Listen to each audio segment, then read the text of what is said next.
I am here in the Finnish capital of Helsinki with the Icelandic Eurovision queen Hera Björk. Hey. Hey, good to see you.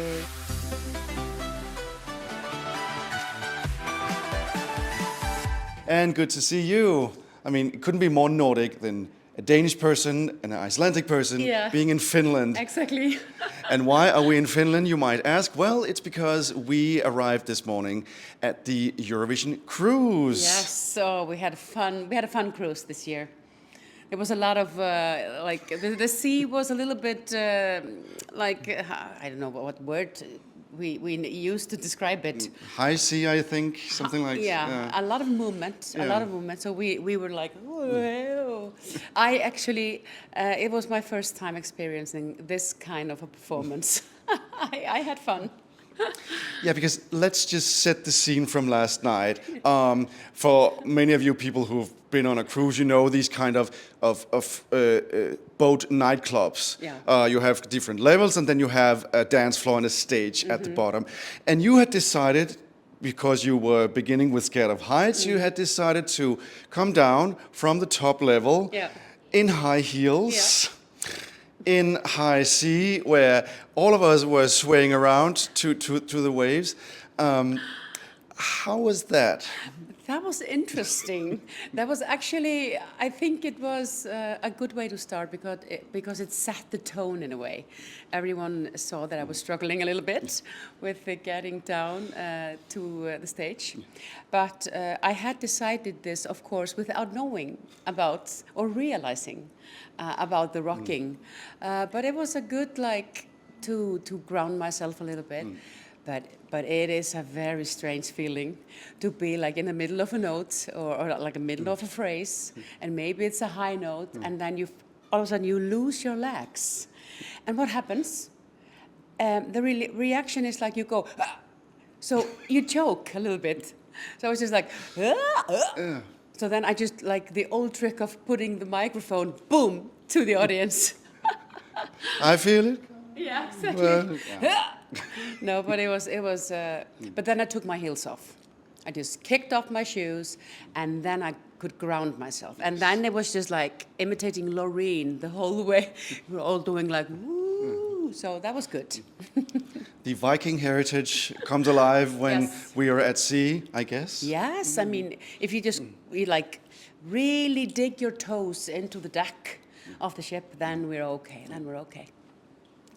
And being on that Eurovision cruise, just to explain to people who haven't been on the Eurovision cruise, it is the Finnish OGAE who arranged it, and it's been going on for several years actually. This was your third time doing the cruise? Yeah, this was my third time. I think they've been going on since 2008, missing only 2 years of the COVID era.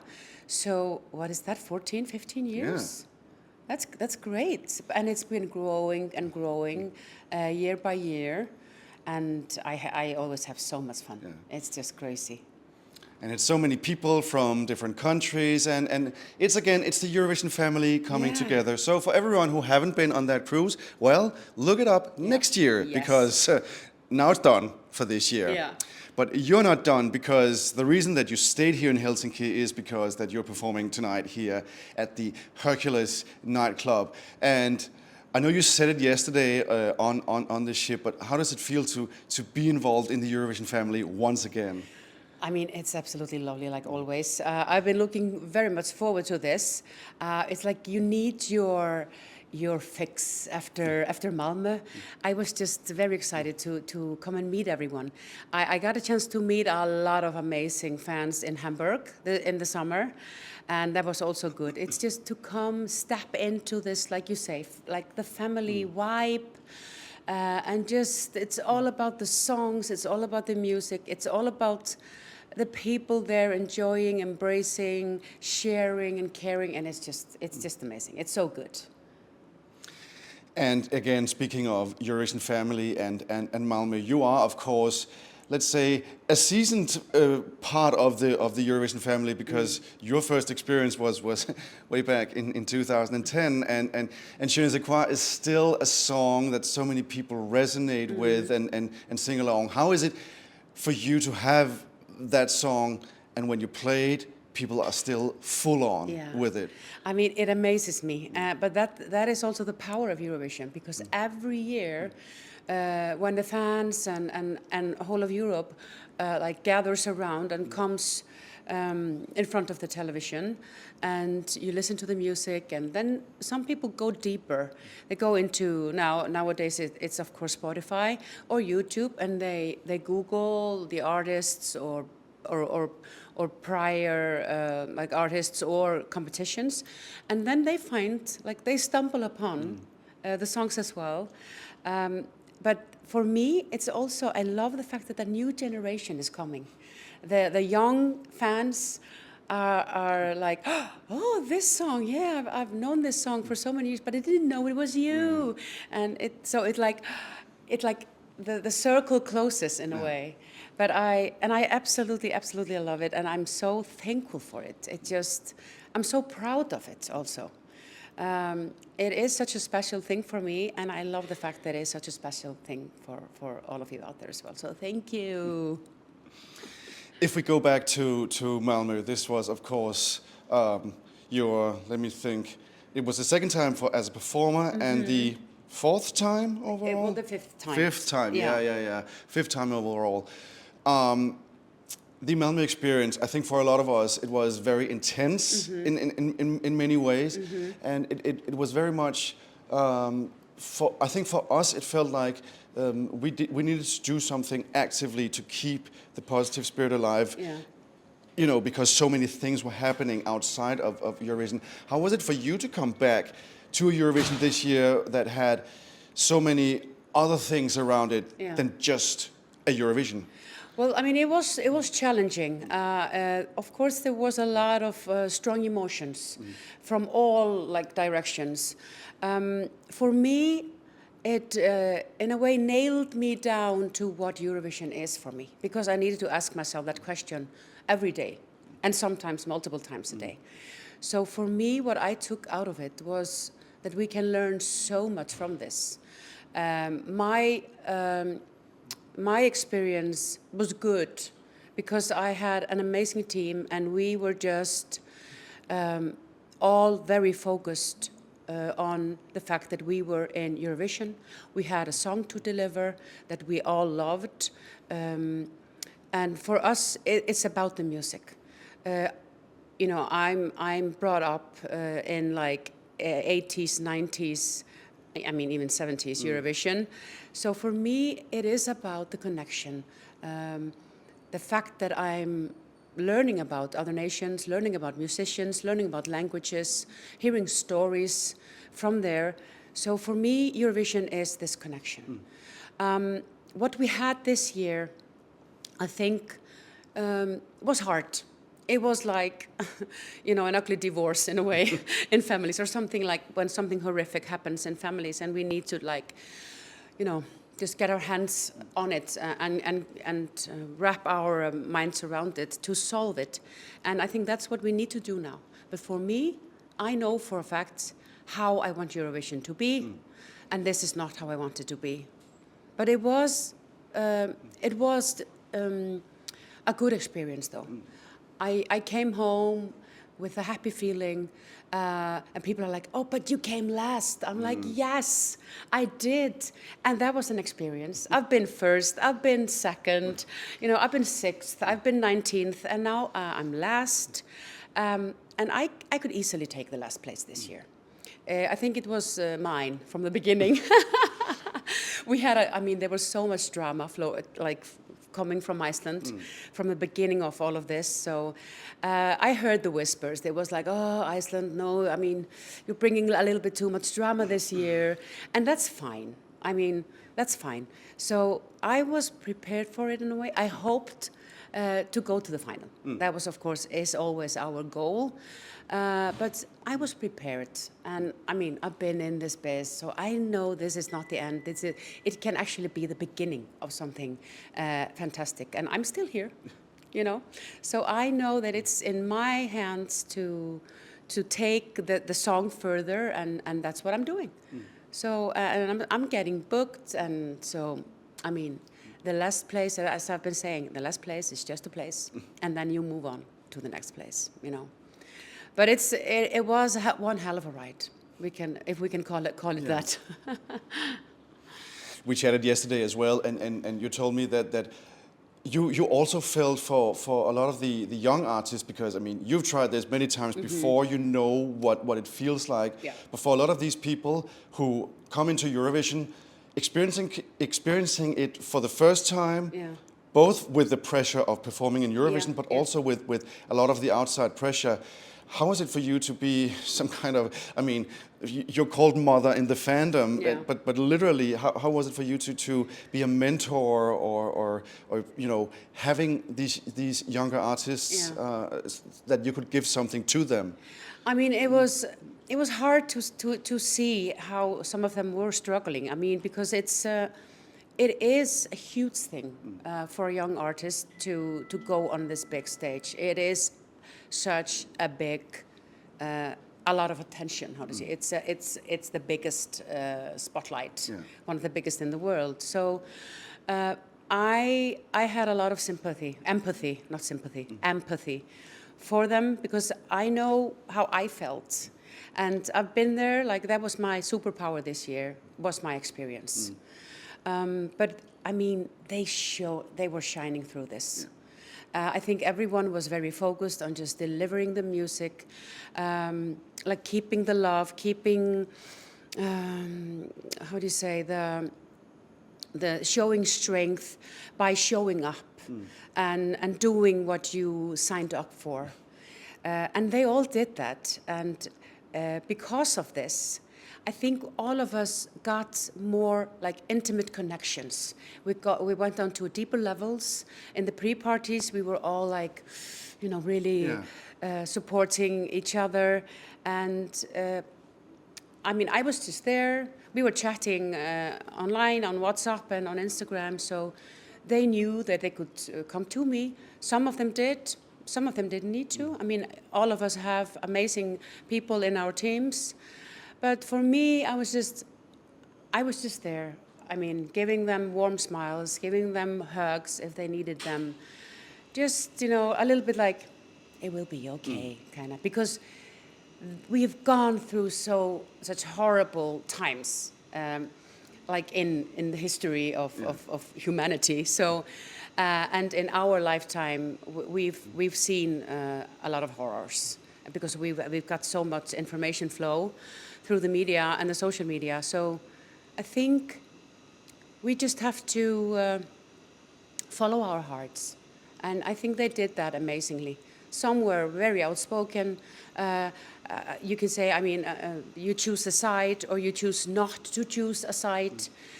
Stay a little bit like neutral, which is a very hard thing also to do. But for me, Eurovision shouldn't be politics. So that was my approach from the beginning. But some people think it should be, and others think it shouldn't be, and that's always going to be that way, you know. But personally, I chose to believe in my, you know, Eurovision, this platform of empathy, platform of understanding, connecting. It's been like the biggest, like for the gay community, because, and that's very close to my heart, to see how Eurovision has embraced the gay community since like in the 70s, and I think that's what Eurovision should be and should keep on doing. Well, you heard it here. Hera knows what's going on. In your experience, and with everything that you have seen in Eurovision, how does Eurovision move forward from here? What should be, you know, looked into prior to next year, prior to the coming years, and what should EBU be focusing on now to maintain that all the artists have a good experience, that the fans, that the community in general can get back to a unity feeling about Eurovision? How do you think that could happen? I think it lies in the communication. We need we all want, of course, EBU to learn from this, to, how do you say, see what are their values, how do they want this, this thing we call Eurovision to move on from this point. And I think that has to happen in communication with everyone, because there's a lot of questions out there. But we all know that there needs to be rules. So we just have to be, the rules have to be clear. Maybe they need to make some new ones.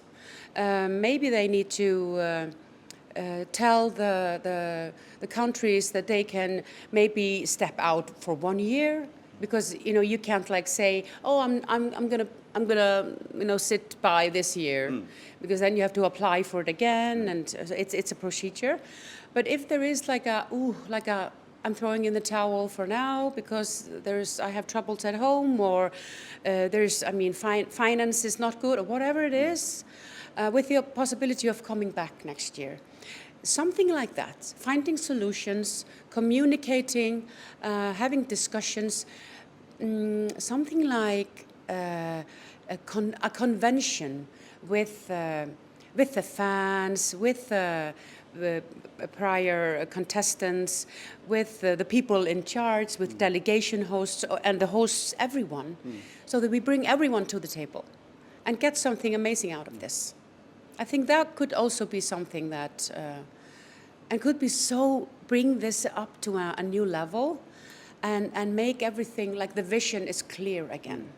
It's a little bit what you do with your family, again, in crisis. You sit down, around the dining table or in your living room, and you have a discussion. And people might have a pen and a paper with them, and write down ideas, and we have, we disagree, and then we agree to disagree, and So I think that will be a fantastic way to move onwards from this. And we are a family, as we said before. So I hope too that all of us involved kind of can make Eurovision a better place also in the future, because I don't think any of us wants to relive the tension that we had this year. No, because also what happens when you are scared, you are in doubt what's happening, then you start to assume things. And then, the whispers start, and the slander starts, and you grab what seems relative to you, and maybe that's not exactly what is right. And it gives you negative feelings, negative experience, and then you back away from maybe something that you love dearly. And I could see this happening a lot in this Eurovision. Prior to Malmö, I had a lot of young people in my arms. They were crying because this was so hard. It's like, I love this, I love Eurovision, but this is, it's so wrong, what's going on? And we all agree that that is the status. But it's how we categorize this. And I strongly believe that Eurovision can be a tool to move forward, and to, we need to embrace each other's strengths, and we have to give peace a chance.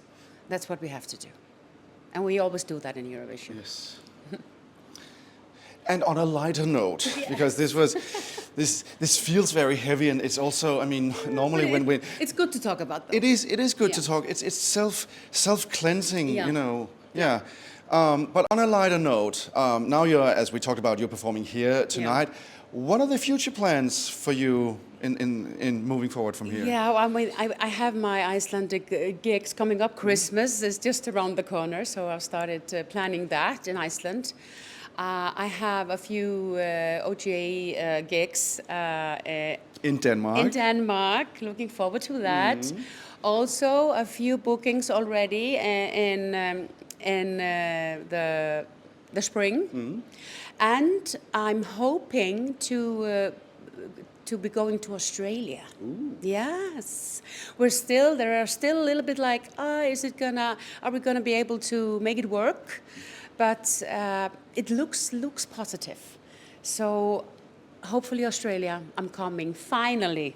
Finally, I've been waiting, for going to Australia since 2010. So, whee! And I actually was going to Australia in 2020.